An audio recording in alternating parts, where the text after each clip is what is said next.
Hi guys, welcome back to another Train Brave podcast. I'm Renee McGregor. And I'm Chris Hendy. And guys, today this is our last episode for this series. So thank you again, as always, for all the amazing feedback you have given us. We really hope we've been a useful and helpful companion, particularly through these very strange times. We weren't sure we'd be able to maintain the podcast over the lockdown, but I'm really glad that we have been able to. And thank you for putting up with slightly kind of poorer signals and audio, but I think you've all taken away some really great messages. So yeah, we'll be back in a few weeks. We're going to take a few weeks off and then we'll be back, and next series is all about us interviewing lots of new people, and hopefully Chris and I'll be back together. Even if it is at social distance, we will still be back together recording in the same room. Yeah, I think it'd be nice. Hopefully, we'll be able to get into the same room again and work with our team and kind of be able to produce a little bit sharper quality content. But I think it's all come across really well, hasn't it? This last season, it's been a really good with the live content we've done with people jumping in on the Zoom chat and some of the content we've covered. It's been really, really effective, and it's been such a powerful, such a change life, such a moment in time, isn't it, for everyone these last couple of months? That it's actually been really good to be able to do this podcast in that time. So hopefully it's come across that way. Yeah, All right. definitely. All right, guys. So today we're going to be doing a Q&A. We're going to be finishing our season off with a Q&A because, again, we always get loads of questions coming in, and we just feel like there's so many nuggets of gold that we come out of those questions. And as always, the questions that you ask are often questions that other people are thinking of, and it's just hopefully you guys can all take away something from today. So I'm going to jump straight in, and Rini, question came in: how quickly can I build up my training once my period has returned? This is such a good question, and it is one I probably get asked about 5 times a week. I think a lot of people get really excited. I mean, it's been really nice. I have to admit, this last week, I've probably had about 5 or 6 emails from people I've worked with saying, oh, my period has come back, which is amazing and brilliant news. But it's very easy for people to get complacent and kind of go, okay, well, I've got it back now, tick box, and move on. Remember, we're that kind of mentality. But you have to remember that your body is still very, very, very sensitive at this stage. And we usually say that the standard protocol is you need to have 6 to 12 periods to really, really establish a good pattern and know that your body has finally accepted that the threat of starvation and overtraining and stress has disappeared. However, generally speaking, what I say is as long as you've had 3 consistent periods, then you can start to consider increasing your training load or intensity a little bit after 3 months, but with always knowing in the back of your mind that you probably need just to be aware that if you suddenly, if the cycle gets a bit longer or it gets a bit lighter, then that may be telling you something. So just being very vigilant. And it's not like you definitely can't go in all guns blazing. So it's like returning from an injury, right? You wouldn't go straight back into where you were, before the injury. You would build yourself up very, very slowly. And it's the same process. It's almost like the analogy I like to use is one of a seesaw, is that you're kind of like, when someone hasn't got a period, they're obviously in some sort of deficit, there's an imbalance, and so the seesaw's tipped one way. And when we've got you back up to getting your period back, you've probably like leveled out the seesaw, so you're starting on a level playing field, and then it's going to take a while to tip it the other way, but you need to do that quite sensibly. Yeah, and then obviously with the training side of things, it's kind of working alongside, having a team around you that are able to kind of build and progress you back into training. So whatever your type of training is, run, bike, swim, weight training, gym training, classes, I think you need someone to moderate that, help you moderate that, have someone in your corner that you can talk to and say, look, I wouldn't mind doing a little bit more of this. What do you think? And it's like, well, yeah, I mean, and obviously for us, we talk about, basics or just getting back into the gym or doing some basic bodyweight training, resistance band work, and then building upon that. Make sure you enjoying your training again, get back into enjoy your training, but just have someone in your corner that you can talk to say, okay, well, I want to do 1 or 2 sessions a week. Is that okay? And obviously we because we're just trying to layer that intensity. You're slowly trying to progressively build up your overall conditioning, but also your kind of that energy availability. You want to make sure that you're kind of managing that appropriately the whole way through. Would that be Yeah. fair to say? Absolutely. And also we, with the people we work with who, we're very fortunate. Once we start working with people, they generally want to stay working with us, and they want to use us to be accountable to. We are regularly monitoring them. So I am monitoring people's bloods ongoing, and also asking certain questions, because we have to remember there is a slight pathopsychology involved as well, in terms of people having the need to push hard, which is probably about something much more deeper rooted. It's not really about they'll put it on that, well, I'll only get results if I push hard. But the reality is that's not true. The reality is that your behavior is probably masking an emotion you don't want to really deal with. And so there'll be still the ongoing work in helping individuals work out what was the cause of them creating those dysfunctional behaviors that then led them to not having a period in the first place. Like, fundamentally, we want to, like we've always said, create sustainable athletes that can continue without having to fall back on those same old coping strategies. Yeah, and I think that's where, like, training isn't just training. We're trying, where we within that process, you're creating these new habits where you've gained a bit more of an insight into your own behaviors and the reason why. But then, going back into training, it might not look the same way as it did before, because obviously how you were training put you into that position in the first place. So obviously the way coming out of this, hopefully you should have a bit of a clear idea of like what's appropriate, what's not, what's manageable, what's not, and looking to then build upon that. So the type of training, hopefully, that's what I certainly try to install, is that better education, so better understanding of what, like how to layer intensity, when to rest, when to taper back, when to build. And there is a skill to that, there is a science to that, and that comes from obviously having strong people in your corner looking after you. So I mean, coming out of the whole process of getting your period back is self-education, and then coming out of that into training, back into lifestyle, it's self-education. It's like, okay, I don't want to go back to that place. You're going to do that by obviously having a much better awareness of yourself and of the science of it and the balance of things.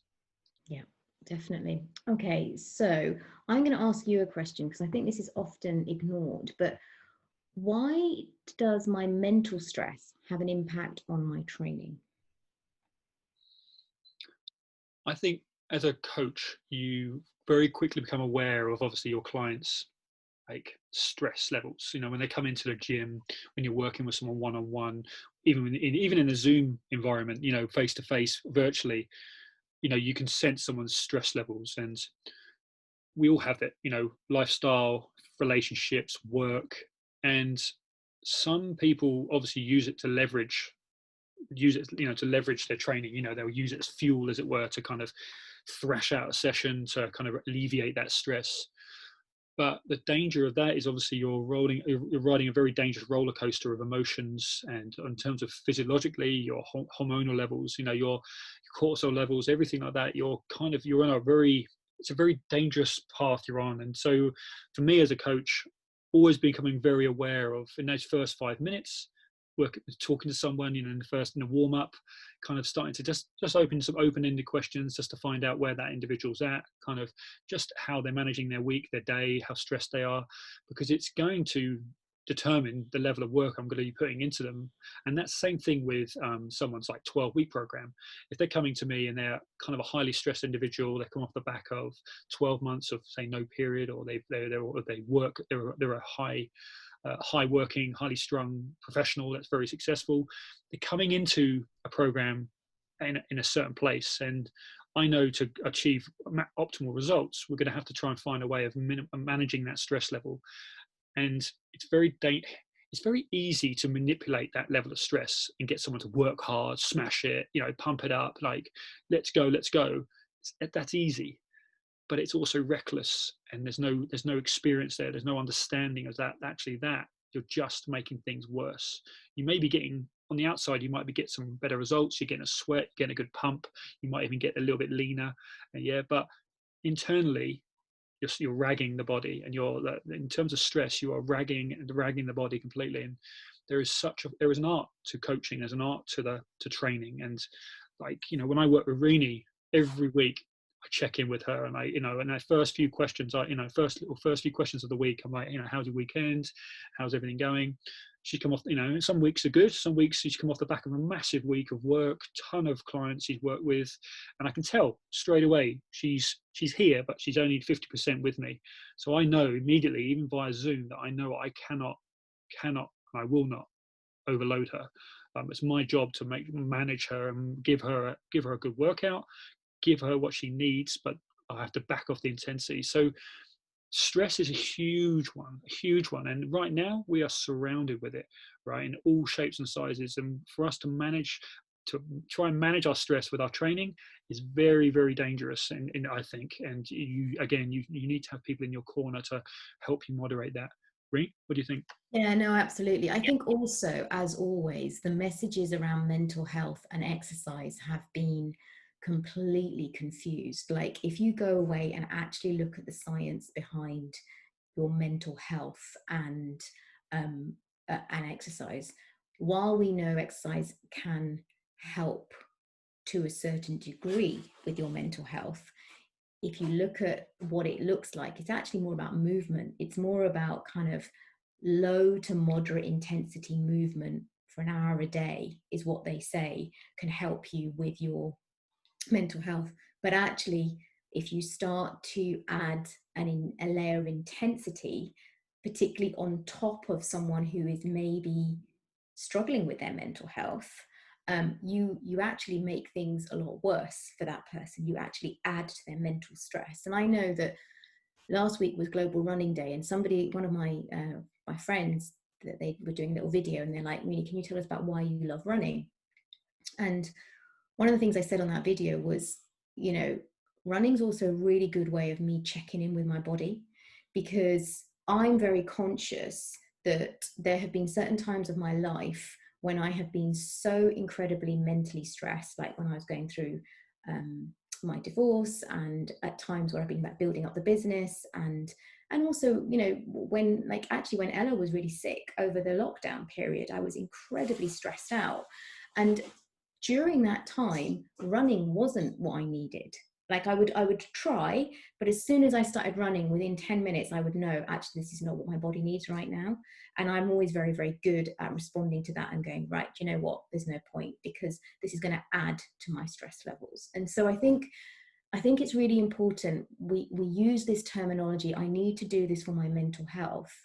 But actually, if you really think about your mental health, sometimes your mental health needs space. Sometimes mental health needs calmness. It doesn't need, like pumping and loads of adrenaline. It actually needs just a moment to just sit by the river and watch the river moving. Like, that's what I ended up having to do when I was incredibly stressed. I would, I'd run, couldn't run. So I'd go, okay, I'll just walk. And I just walked to a point by the river, sit by the river for 10, 15 minutes, would feel a little bit calmer, and then I'd walk back. And I think it's being able to have that connection with yourself that's so important. Yeah. And I think, with some of my guys, they might come in and they're so wired, or they're so ready, they're not even ready to go, that we might go for coffee, or we'll go for like a very easy jog on the river, and then we'll take it down to a walk, and literally it will be a moment to vent, or just to clear the head. And as you say, like, when you work, I've got a great community of people that I work with, like remotely and obviously face to face, but every single person has their own stresses, right? Everyone has their own things that they have to deal with. And for us, it's obviously trying to help people moderate that, like to work their way through that. And there's always going to be more stress from somewhere. That's just life, right? But it's don't to put yourself in a situation where someone is using that kind of to fuel your training. Like, there's so many, as I really said, there's so many different ways for you to be able to control that, to work through that, walk, just spending time with friends, going out. Many of you leverage stress as a way of training on your own, in your house, in the gym. And guys, a lot of the best ways to actually manage stress is obviously spending time with other people, or like getting out. And now now we're able to do that. I would certainly look to balance that in a different way. And I think just to add there, because also we have been through an incredibly strange time, and I still don't think people have accepted that the scenario around us is impacting them, because I think you just go, well, it is what it is and I've got to get on with it. But actually, please don't underestimate the impact of the fact that we've had a constant state of threat for the last 12 weeks. We've been told that there's this virus out there that can kill you, which is quite scary for a lot of people. Our whole life has changed. We keep hearing about this new normal, which I don't think many of us want to hear about, because we were quite happy with the old normal, thank you very much. And there's a lot of uncertainty still. Like, things are changing on a daily basis, but there's still a lot of like, well, what is the consequence of that, and what will be the consequence of that? And I know that's daily life anyway, but if it's adding to an already layer of change, that can feel very, very, very uncomfortable for people. And one thing I will ask you to do, excuse me, one thing I'll ask you guys to do is to really think about your behaviors, because something I'm noticing more and more and more, particularly as the weeks have gone on, is that people are using their training as an excuse to not stop and experience an emotion. They're not curious about their emotions. They are avoiding them. They are running away from them. They know that if they stop and have to sit with them, they're going to have to deal with something that maybe feels a little bit icky or a bit uncomfortable for them. But if you don't ever experience those emotions, if you're not curious about them, it's not even experiencing, it's being curious. It's about, where has that emotion of not feeling adequate, or that emotion of sadness or loneliness come from, and what can I do about it? And if you keep thrashing yourself in training, all you're doing is pushing it down and pushing it down and pushing it down. And at some point it will come back and bite you in the bum, because if you keep doing what you're doing, you will inevitably get injured or ill, which means you will have to stop your training. And this is what I see, is that people only address what's going on for them when the wheels fall off. Let's prevent the wheels from falling off. Like, exercise should be training, exercise. It should be fun and enjoyable fundamentally. And then you can add a level of goal and an outcome on top of that. And if you don't enjoy it, I would ask yourself, why are you doing it? I had one of my girls the other day. She's amazing. She's a great girl. But I actually asked her, I said, why run? Why do you run? And it's because obviously she somewhere at some point she thought running was it's her way of de-stressing. But actually, when we deep dived a little bit. Actually, she does it because she feels she has to do it. It's a pressure that she's created, and it creates more stress for her, because she's worried about her times, and actually there's so much anxiety. And what she actually enjoys is actually she likes to just train. She likes to ride. She likes to row. She likes to, and she probably knows who she is when listening to this. And I said, well, just don't run. Don't feel like you have to run. Like, you could just take a back seat. If you ride and you're rowing and you like to strength train, just enjoy those. And then, because it's amazing how often we can create this stress, because it's something that we've created ourselves as an expectation that we have to fulfill, and it just takes someone to say why, or change it up, or like, you don't have to do that, and it's a revelation. But so yeah, stress is a real leverage point that people is abused by ourselves and by others, and just it's having that maturity to kind of, and that experience to step back and ask and not use it as a tool. So yeah, I think it's a big one, stress, and it's always be with us, won't it? Yeah, definitely. Rini, yes, this is, I'm not asking this, but it's something that's been asked. Why do I get swelling of the feet and hands? So quite a blunt one, but yeah. So this can be, this actually, you can often get swelling even in your legs. Like, I've had people who've had really bad swelling in their calves and stuff. And the cause is usually because you are breaking down muscle. So you're not fueling your body sufficiently. So if you've done, like, people might notice, particularly if they've done very long rides and they're not quite getting the fueling correct, or very long train sessions and not getting the fueling correct. And your body is basically breaking down muscle, which means that it's then drawing in, what happens is that you end up with a lower protein, overall body protein. So the body then draws in fluid, and you become, it's actually something that, you know, you should be really, really mindful of, because it's not a good sign. It suggests that something's out of kilter. So if you are noticing that, I would really, really have a look at your training again, have a look at your nutrition. Are you getting the recovery in? Are you fueling on your long sessions? Like, the number of people I have spoken to in the last few weeks who are doing big long rides, big long runs, but are just not fueling. And a lot of it is because it's all the same thing. Well, yeah, I'll do it in my race, but I don't see the point in training because I'm not really going out as hard. It's like, well, if you don't practice your fueling in your training, you're never going to get it right on race day.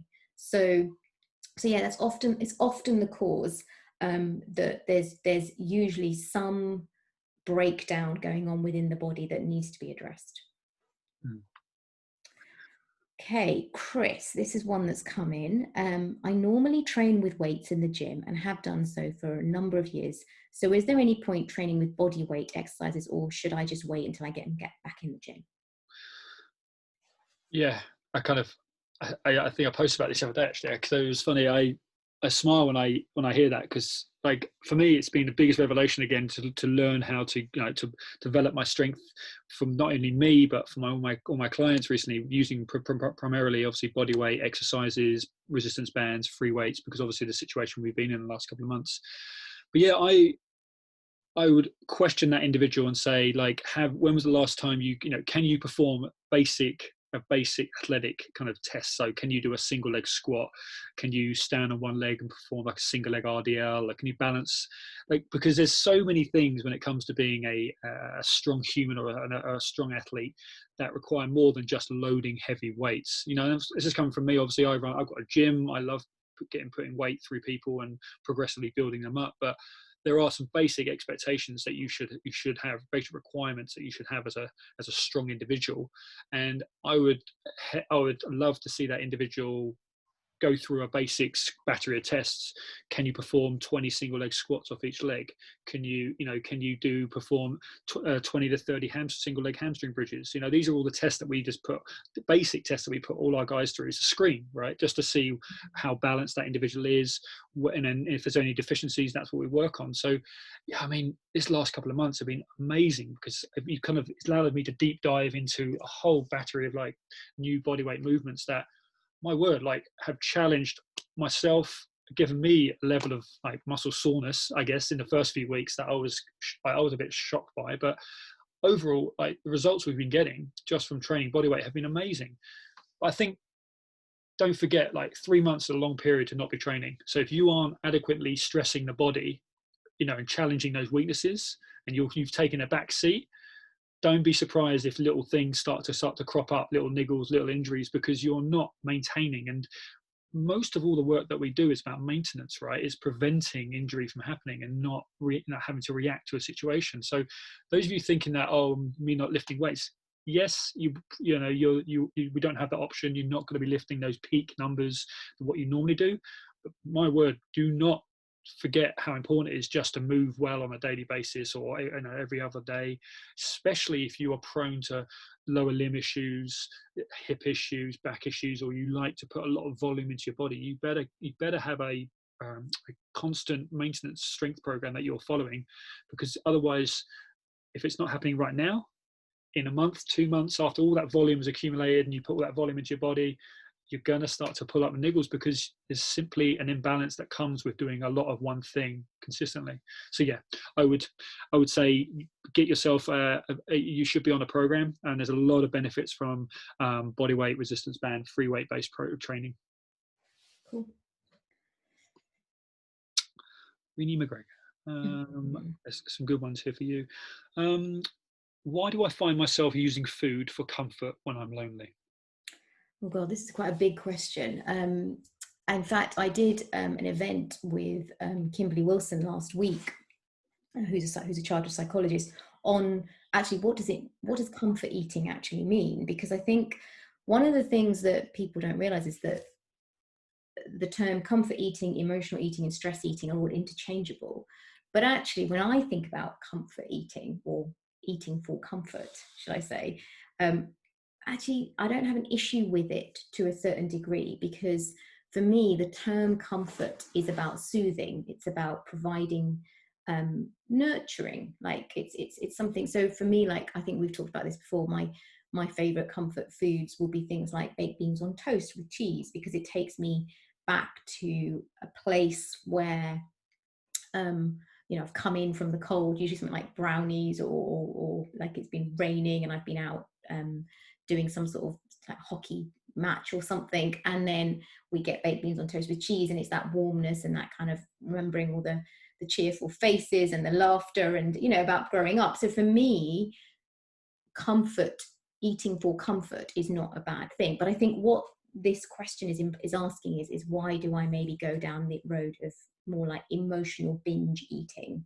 type scenario? And there's a number of reasons. There's always a physiological reason, which I think is really important to highlight, that if you are somebody who is in that mentality of, I need to basically get leaner or lose weight, and that's the main focus of your training, which it is for a lot of people,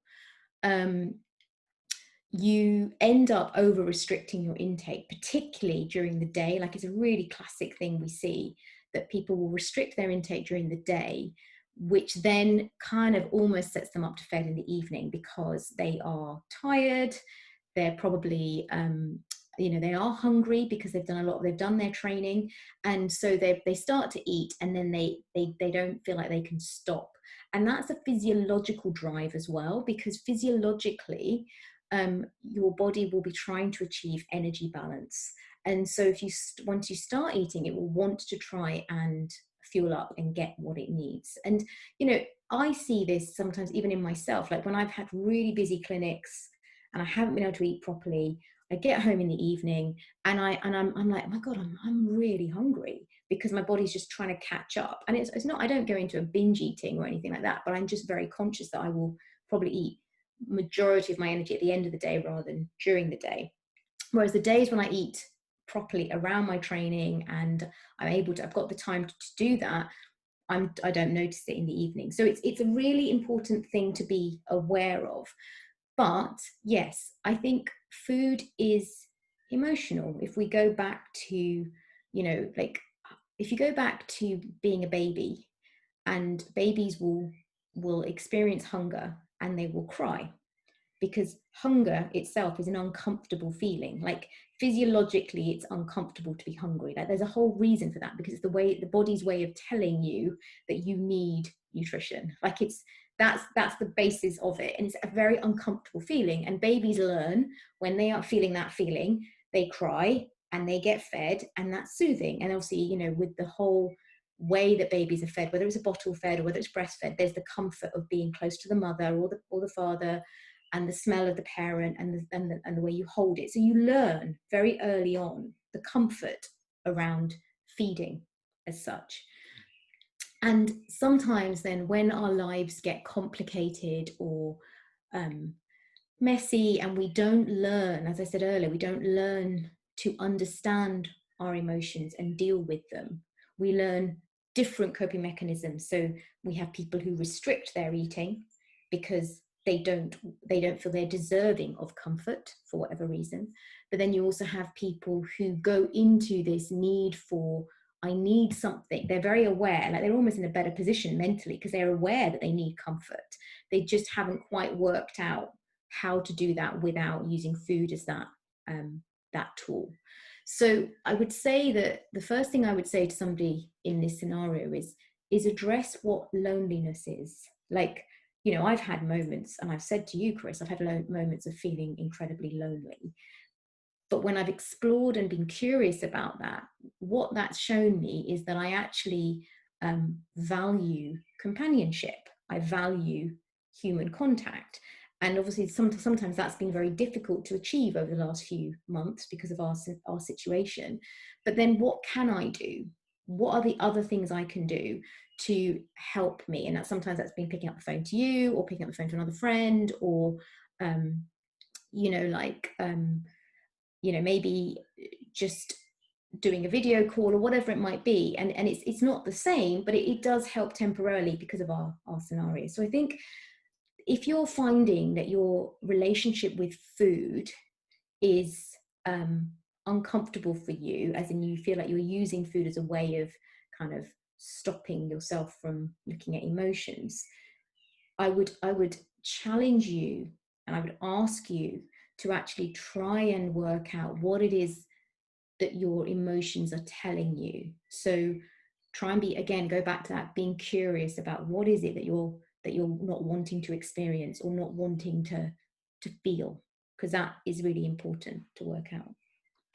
I know when it comes to the consistency, like I find that a lot of people lack that consistency, and so they're on that kind of undulating, day in day out. They're kind of their emotional states all over the place. So, for me, like, and as you said, like when you're at work, and if you're not consistent with those, with your food, you start to behave irrationally. You start to become emotional about, like, your mood state changes, and I definitely find that, and that's when you start reaching for all those things. And from a training and coach point of view, like, consistency is everything. And as soon as my people I work with lose that consistency because of work or family or whatever gets in the way, that's when their behaviors shift, and they lose that, and then they start to reach for those foods or those comfort foods, which are designed to kind of bring comfort to a certain degree.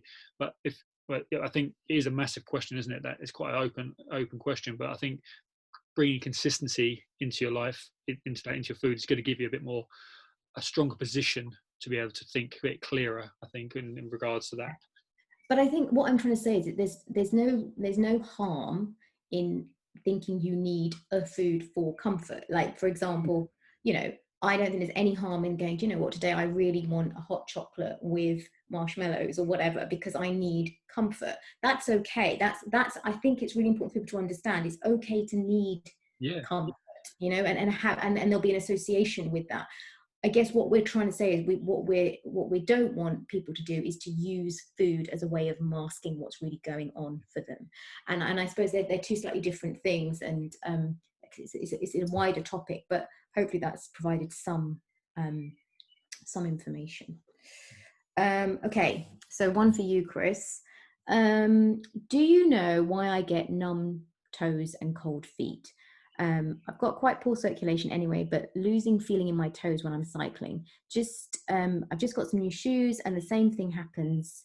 Doesn't matter what the weather is or whether I'm inside or not. I can't loosen my shoes enough to stop it because my feet will fall out. So when it comes to this, I've heard this quite a lot over the years, and that actually happened to Polly. Used to happen to Polly a lot. We used to talk about her feet going numb, hands going numb. And this was like, this is in Australia as well. So this would be, it gets cold, but it's, like, even with boots on and stuff, you shouldn't be experiencing it that bad all the time. And so, we used to talk about, like, is it the shoes? Should we, do we need to adjust things, etc., etc. But then we found out, obviously, it's a symptom of other things. Other things are going on physiologically. And obviously, with Pol's history, we realised it was another symptom of that, in terms of her body beginning to kind of protect certain things, and of the blood flow, restricted blood flow. So I think actually this is probably a question potentially that maybe really you might be able to help me out with a little bit more, because essentially it's can you support me here a little bit with this one? Yeah, I mean basically, if you're feeling cold a lot and you have poor circulation, unless you have been diagnosed with something like Raynaud's syndrome, which there is an absolute poor circulation going on, then it's most likely to be about low energy availability and not providing the body with enough. I notice it even now, like if I don't feel properly after a training session, or I haven't had, I know, we should all have good practices, but every now and again, you can't, you for whatever reason, then I will be freezing. Like the other day, I came back from my run and I just got distracted I did eat something, but I then got distracted because I had to answer emails, and the phone went, and then a parcel came. And by the time I actually managed to think, oh my God, I need a shower and stuff. I was freezing. And that's what made me sort of prompt me to think, oh, I need a shower. It was probably an hour and a half later. And although I'd managed to have something quick, it wasn't sufficient to warm my body up appropriately. So I would say in this scenario, I don't think it's about shoes. I think this is about your nutrition. It would sound like to me you're probably not fueling your body sufficiently enough. And again, people get really funny about this. I've had a few people this week who, in their head, they're the weight that they want to be, or the weight they think is acceptable for them. And they worry that if they then increase their nutrition, they're suddenly going to, just put on a lot of weight, and then that would defeat the purpose of their performance. But it doesn't always happen. If your body is showing signs of energy preservation, like poor circulation, like maybe your periods have stopped or getting more erratic, like poor mood, potentially like more infections or whatever, poor sleep, then actually when you put more fuel in the system, it kind of goes to go and do those things. It doesn't go to put on weight, because the reason why your body is struggling is there's not enough energy in the system, and so it's slowing it down. So yeah, I think in this case, it would sound like to me there needs some thought needs to be taken into, are you fueling before you go out? Are you fueling enough on the bike? Like, that's a big thing as well. And how quickly are you recovering when you get back in? Like, those are really, really important for me. Yeah, I mean, again, so just obviously case study wise, Polly used to have chronic, like, it used to be a nightmare, like even getting into bed, right? Even in the evening at night, her feet were like icy cold. I couldn't bear that. When someone touches your skin, oh my God, that's freezing. I think I had an ice queen, I think you used to call her. Guess what though? Over the last couple of years, things have shifted for her, George, etc. She no longer has that white tipped fingers and no longer has those icy feet when getting into bed. And it's, a direct correlation with her improving her nutritional intake, and obviously shifting her hormonally she's shifted. So just be aware that these are symptoms. These are little underlying symptoms that are constantly, your body's telling you things that I've learned the hard way. Obviously, we learned the hard way, as in we walk the walk. But yeah, so it's just be aware. It's not always just the clothing you wear. I reckon we've got time for one more each. Ooh, okay, give me one. Okay, Rini. So we've got one coming. Hi, Rini. I just wanted to find out how you manage to run a business, be a mum, and train as much as you do. Do you worry about burning out? Great question. Probably one Chris should answer for me. I think and I'm not proud of this, I think I probably run on the cusp of burning out quite often. And I think, like, one thing I'd say is hindsight is a wonderful thing. And like, I'm quite fortunate now because the girls are much older, so it doesn't really impact my training. So actually, one of the best things I've learned and been able to do is kind of know that for me the optimal time for training is probably an hour to 2 hours after I've woken up and had some fuel, and then I can go out and train, which is really, really important. And I guess because I run my own business, I have been able to generally make my business work around that, in that I've always made sure that my team know that I need at least an hour and a half a day for me to go and do something, whether that's, walking Bailey or going for my run, or working out with Chris, then that's really important. I think what I wish I'd never done, because I've definitely paid the consequences, was that when the girls were very little, the only time I was able to train was very early morning. So I was definitely one of those people that got up at 5 a.m., was out the door like 5:30, 5:45. And for that reason, I just think I put my body under so much stress. And I'm pretty sure, and the consultant's pretty sure too, that was actually the cause of my autoimmune condition, sarcoidosis, because I just didn't get enough rest, and I had this kind of constantly raised cortisol level that impacted my immune system. So I think, God, it's really difficult. And one of the things I've learned over the years is that it's kind of what we're talking about all today, is I have to ask myself the question, why am I doing this? What is the importance? And is this really benefiting me? Because sometimes I think I just got caught up in the trap of feeling the need to prove myself, to prove that I was more than just a mum. And actually I'm a runner too, and I can do all these different things. And that's a really dangerous place to be. A lot of people I've spoken to in recent weeks, again, have sort of got that, yeah, but I need to train. And I think, again, as soon as you start saying I need to train, there's something wrong there. So how do I manage it? I mean, I'm very, very lucky. I have got great people like Chris in my life, and I've got really good friends, and I do have actually some other mentors who I do speak to regularly. I have a mentor that helps with my business, and I have a mentor that helped me with the work I do, as in the psychological aspect of it. And I obviously work with Chris, and I've got a team. I've got a team around me now with my work, so I can speak to my team and say, guys, I'm exhausted, so I need you guys to do more on the social media side, or actually I need you to rearrange my diary, or whatever it might be. So I guess experience has taught me that I need to balance things better, because obviously to a certain degree burnout's not an option for me. If I burn out, I can't do my job, which means I can't pay the bills. So that actually makes me very, very conscious of balance. And whereas in the past I probably would have put my training before my work and training before my health, now I don't. If I'm tired or the body's not playing ball, I won't train. And I think it's really important to understand that.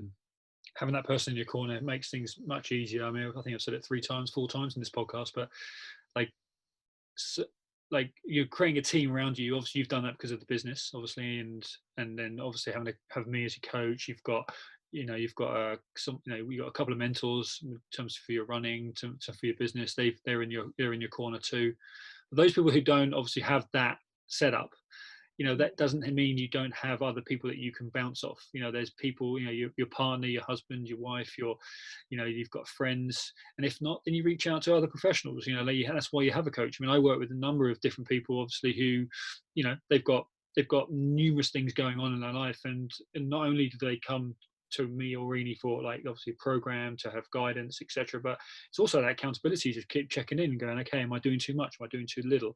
Is this too much? Is this too intense? Do I need to back off a little bit? And there's all those questions week in, week out, but it's having those people that you can bounce off, because again, if you're in your own head, especially when you're a mum, we all work with a lot of mums, and they want to, a lot of them are high achievers. They want to do a lot with their time, but being a mum is an incredible amount of work, and be proud of that. I with Polly being a mum, I get to see it. There's someone there who is she's got the professional athlete mindset as well, but also trying to be a mum. She's also trying to help me with the business, be there to help me with the business, etc. So many things going on, and I think, yeah, I mean, the other thing I'd say is that, and this is very easy for me to say, but don't compare.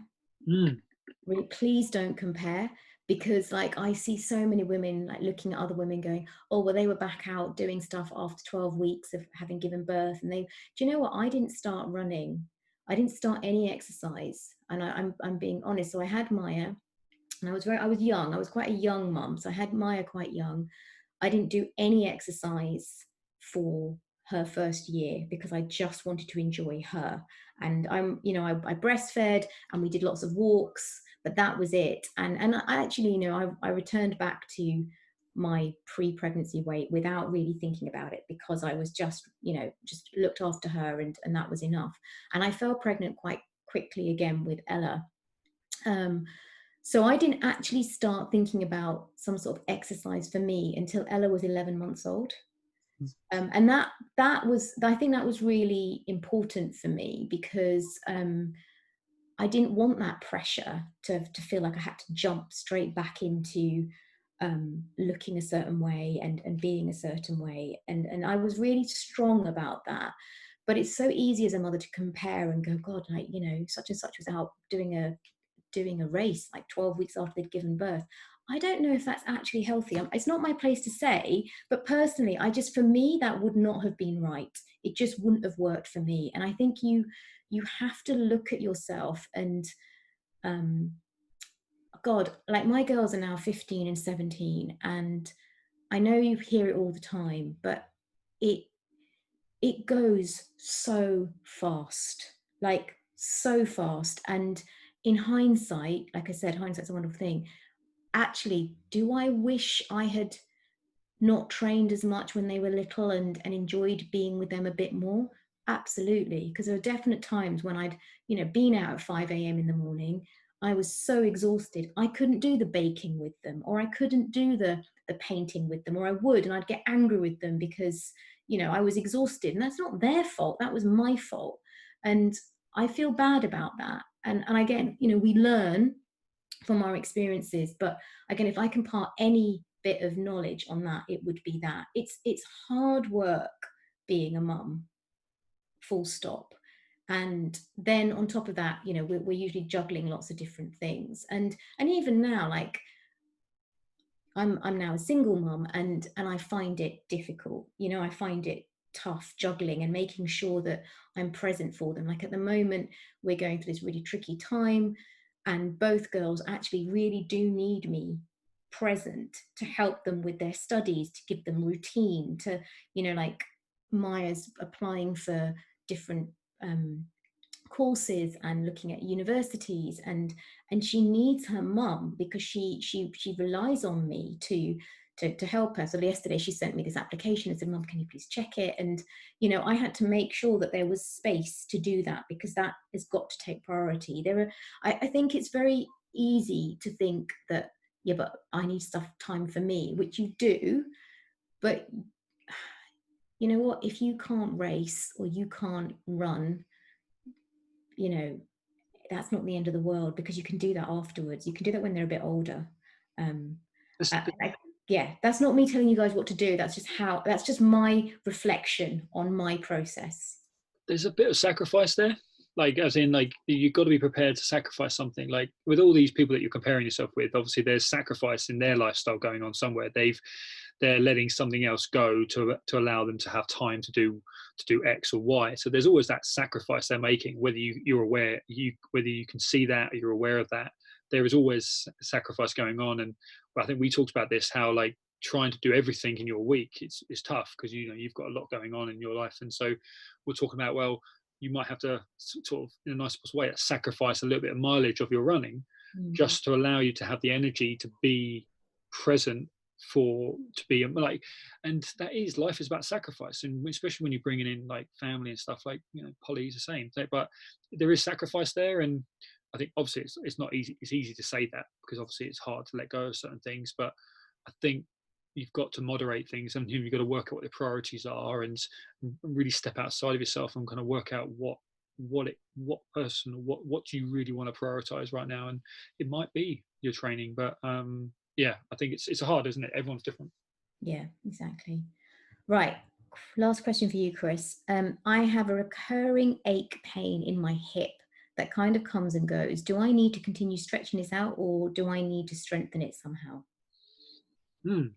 Loads of questions you get with this one. You always get the ones of people asking about this and that.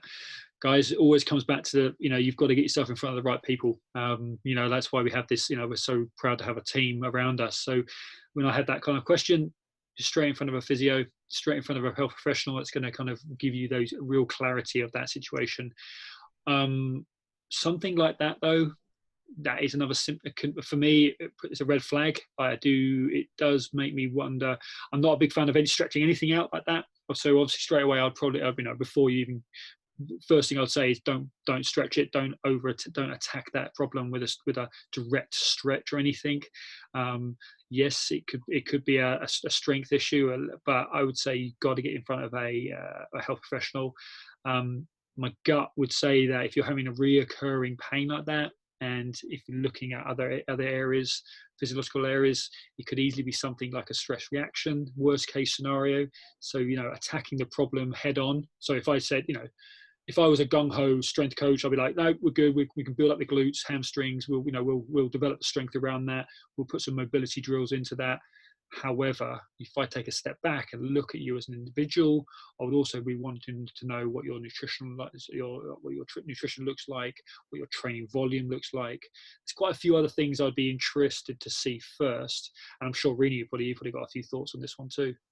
Yeah, I mean, the reason why for me it's red flag is that it's taking me back to a few years ago when I worked with a really very talented young professional triathlete, and her hip was her continual problem. By the time she came and presented to me, she really was in a lot of pain, and we did get her an MRI, and yeah, she had a stress reaction. She hadn't had periods for 4 years, and she'd been told that was normal. And she'd actually had, I can't remember, maybe it was 5 or 6 stress fractures in 18 months. I'm sorry, but that is not okay, right? That's not okay. That shouldn't be dismissed by anyone. Like, people should be going, what's going on here? Like, so, and then we actually did a bone scan, and I would suggest, if you have this kind of continual pain, it's worth getting a bone scan. We did a DEXA scan on her, and lo and behold, she had osteopenia, which basically now this athlete was a normal weight. Like, she wasn't underweight. She was a normal weight. She was actually, if you looked at her eating, to an untrained eye, you would go, actually, she's eating really well. But actually, when you then started to really look at the intensity of the training she was being put under, she just wasn't meeting her carbohydrate availability around that very high intensity work. And unfortunately, this constant pain that she had then, I mean, she overcame her fracture. She got a period back, and she has had regular periods ever since, and that was 4 years ago now. However, she has continually ended up with issues with her hip, and she's really frustrated because she kind of knows that she probably is the one who caused that long-term, potentially permanent damage, and it is affecting her ability to compete. So I would say, firstly, please don't ignore a recurring pain. Like, don't train on it. It just don't. It's one of those ones, guys, always probably we kind of went down the rabbit hole there a bit, obviously went to the extreme level there, but just understand, obviously, these are the sort of symptoms we hear about all the time, and obviously our job is to preempt them, get ahead of it. Like, we do not want any of you stopping the things that you love doing, and like, when you hear these symptoms, there's a spectrum of symptoms, these red flags that we talk about, where these underlying things that are just going to accumulate and build and build and build until you start to red flag in multiple different areas, and then by that time, as Rini says, you get in front of us, or you have the right, it's too late. So, like, these reoccurring symptoms, these things that just, they come and go, they're warning signs. They're telling you something, and as soon as you're in front of the right people, they are, it's, again, we do not want you to stop doing the things that you love, okay? Like, and that's the most important thing. We want you to run, bike, swim, do anything you want with your body, but your body's telling you something, and if you're not gonna, like, it's always talking to you, and that's obviously, we're used to reading these signs from the outside looking in, but your ability to be able to read your own body, read your own symptoms, that's gold, and that's what we want for all of you, is to educate and understand this. So, not to bring it to the negative so quickly, but just understand the ramifications of not listening to these symptoms is huge, and we see it, and it's not fun. So yeah, don't stretch it. Get in front of a professional, and obviously just let's really lock down on some of those other areas that it might not just be a mobility issue or a muscular imbalance. It could be a lot. There's a lot of other variables that you might want to consider. Great. I think we've covered all of those questions. So yeah. So it's been another amazing series. Again, thank you so much for your support, as always. Please do leave us feedback and reviews. Like, again, it really helps to get people tuning in and getting the right information that they need. And as we said, we'll be back. We're going to take a few weeks off, I think, and aim to be back around the second week of July. But we'll keep you posted, obviously, on our social channels. And in the meantime, from me, it's goodbye and stay safe. Yeah, guys, thank you very much for a great season. Really looking forward to kind of jumping back in and interviewing a few of our, well, we've got a few people lined up, haven't we? But yeah, no, just obviously keep in contact, guys. Obviously reach out to us anytime. We're always available, both of our contacts. But yeah, in the meantime, we'll speak to you soon.